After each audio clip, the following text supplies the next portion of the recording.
Hello everyone. Hi guys. Time check is already 5 o'clock. Exactly. 'Di ba? 5 o'clock. And nagkaon ko karon guys. Oh. Dili na ako i-close up ang akong pagkaon kay not appetizing to look at. But kaon, uy, wala ko ka-update ninyo sa katong Krispy Kreme. Mo na nabili no? No. Wala jud ko ning kaon to guys. And intermittent ko karon. This is my last meal of the day. 5 o'clock. Sumukaon ko balik ugma by 12. Ang akong sudan is inunon nga isda or in Tagalog paksiw. Nari siya. And then ang carb is corn na bigas. Di ko kabalo. Bugas mais ni sa Bisaya. Samok. Bugas mais ni siya sa Bisaya. Ambot yung ganahan. Aling mga pobrita. Ganahan yung tag bugas mais. Kasi ganahan bugas mais din ha.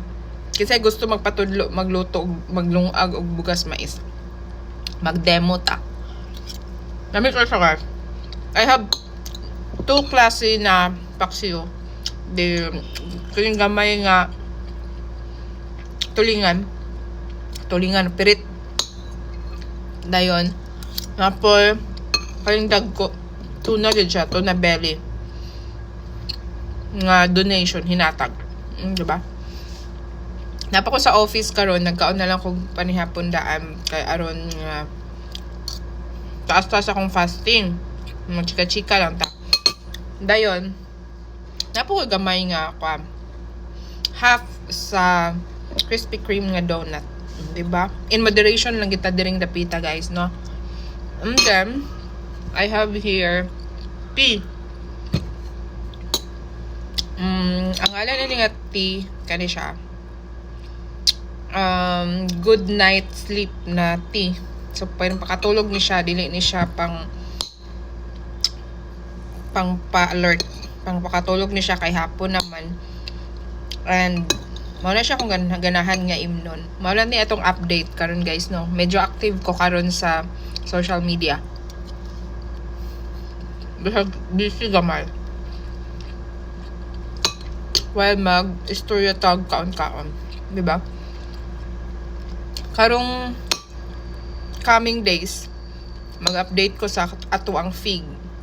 I know, daghang ganahan mo tanaw update sa fig.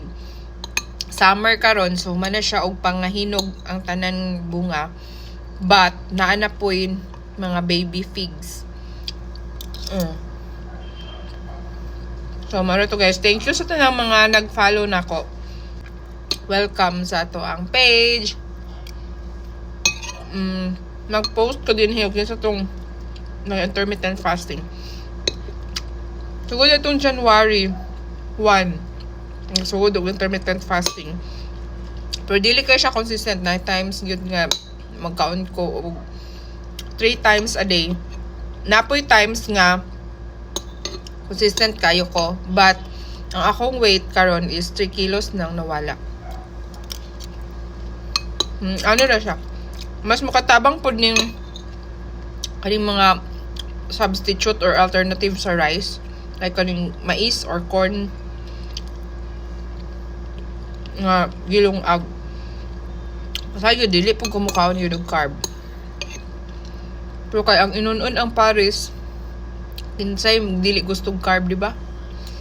So, di na to i-restrict. Gamay lang. Kani is half a cup lang. Kaning rice. So, mara to guys. See you tomorrow. Bye.